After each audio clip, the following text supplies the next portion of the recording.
Viser la lune n'a pas fait peur à Amel Bent et elle a eu raison d'y croire. Après un passage dans Nouvelle Star, la chanteuse s'est vite imposée comme une des valeurs sûres de la scène musicale française.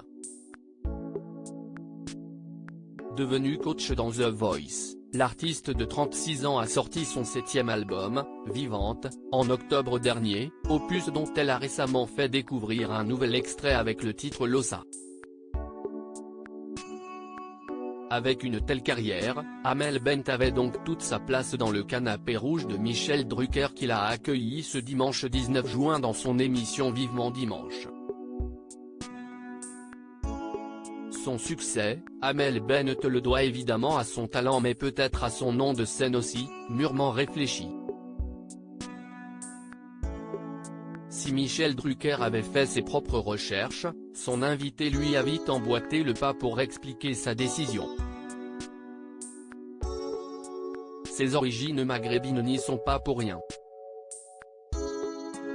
Elle qui évoquait le Maroc et l'Algérie, les deux cultures dans lesquelles elle a été élevée, a raconté qu'elle avait joué un rôle dans le choix de son nom de scène. Pour la petite histoire, à l'époque de mes grands-parents, on ne donnait pas le nom de famille aux enfants systématiquement.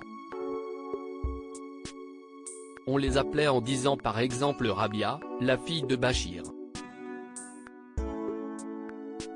Bent signifie la fille de et Bachir si est le prénom de mon grand-père. Il était donc naturel pour Amel de suivre la même logique. Ma mère s'appelait Rabia Bent Bachir dans le village. En fin de compte, quand ils sont arrivés en France, on lui a gardé le Bent Bachir et à un moment donné, on lui a enlevé.